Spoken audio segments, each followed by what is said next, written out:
അവസാനം സ്റ്റാൻലി ജോസഫും അലീനയും തമ്മിലുള്ള കൂടിക്കാഴ്ച ഇന്നായിരുന്നു. അച്ഛൻ മകളെ ആദ്യമായി കാണുന്ന ദിവസം. സ്റ്റാൻലി ജോസഫ് ബാലചന്ദ്ര മേനോൻ്റെ വീട്ടിലെത്തി.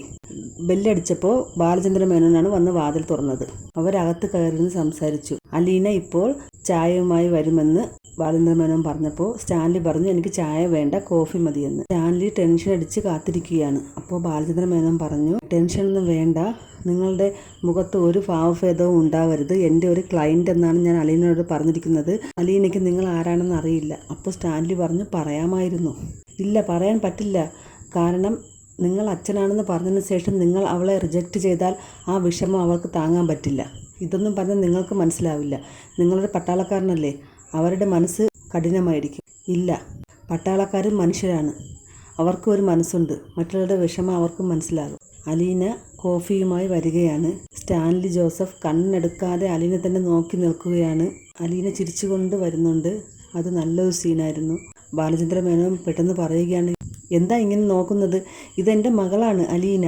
മോളെ, ഇത് എൻ്റെ ഒരു ക്ലയൻറ്റാണ് ലാലിച്ചൻ, വലിയ മുതലാളിയാണ്. എന്നിട്ട് കോഫി കുടിച്ചിട്ട് നല്ല കോഫി എന്ന് പറഞ്ഞു. അലീന കുറച്ച് സമയം അവിടെ നിന്നിട്ട് തിരിച്ചുപോയി. സ്റ്റാൻലി വളരെ വികാരാധീനനായി പറയുകയാണ്, എൻ്റെ അമ്മച്ചിയാണ്, അതേ മുഖം, അതേ രൂപം എന്ന് പറഞ്ഞിട്ട് കണ്ണ് തുടയ്ക്കുന്നുണ്ട്. 23 വർഷങ്ങൾക്ക് മുമ്പ് എന്നെ വിട്ടുപോയി, പാവമായിരുന്നു അമ്മച്ചി. എന്നിട്ട് ബാലചന്ദ്രനോട് പറഞ്ഞു, ഞാനിപ്പോൾ കുറച്ച് ടെൻഷനിലാണ് എന്ന് പറഞ്ഞിട്ട് പുറത്തിറങ്ങി. ബാലചന്ദ്രൻ ചോദിച്ചു, ഒന്നും പറയാതെ പോവുകയാണോ? നിങ്ങൾക്ക് ഇനി എന്തെങ്കിലും സംശയമുണ്ടോ? ഞാൻ എന്തെങ്കിലും തെളിവുകൾ തരണോ? വേണ്ട, എനിക്കിനി ഒരു സംശയവുമില്ല. കാറിൽ കയറാനായി പോയിട്ട് തിരിച്ചു വന്നിട്ട് ബാലചന്ദ്ര മേനോൻ്റെ 2 കൈകളും കൂട്ടിപ്പിടിച്ചിട്ട് പറയുകയാണ്, മിസ്റ്റർ ബാലചന്ദ്ര മേനോൻ, നിങ്ങളെപ്പോലെ ഒരു മനുഷ്യൻ വേറെ ഉണ്ടാവില്ല. നിങ്ങളെ അലീന അച്ഛ എന്ന് വിളിക്കുന്നത് ഞാൻ കണ്ടു. അതിൽ നിന്ന് തന്നെ എനിക്കെല്ലാം മനസ്സിലായി. ഒരു പക്ഷേ അലീനയ്ക്ക് ഇനി എന്നെ അതേപോലെ സ്നേഹിക്കാനും ബഹുമാനിക്കാനും കഴിഞ്ഞെന്ന് വരില്ല. നിങ്ങളുടെ മനസ്സ് വലുതാണ്. ബാലചന്ദ്ര മേനോൻ നോക്കി നിൽക്കുന്നുണ്ട്. റൂമിലെത്തിയതിന് ശേഷം സ്റ്റാൻലി വളരെ ടെൻഷനിലായിരുന്നു. ബാലചന്ദ്ര മേനോനെ പിന്നെയും വിളിച്ചിട്ട് പറയുകയാണ്, എനിക്ക് അലീനയെ ഒന്നുകൂടി കാണണം. എനിക്ക് അവളുടെ കുറച്ച് ഫോട്ടോസും വീഡിയോസും എടുക്കണം. എൻ്റെ അപ്പച്ചനെ കാണിക്കാനാണ്. ഇത് കേട്ടപ്പോൾ ബാലചന്ദ്ര മേനോന് ഇഷ്ടപ്പെട്ടില്ല. എന്തിനാണ് ഇനി ഒരു കൂടിക്കാഴ്ച? നിങ്ങൾക്ക് അലീനയോ വേണമോ വേണ്ടയോ എന്ന് മാത്രം പറഞ്ഞാൽ മതി.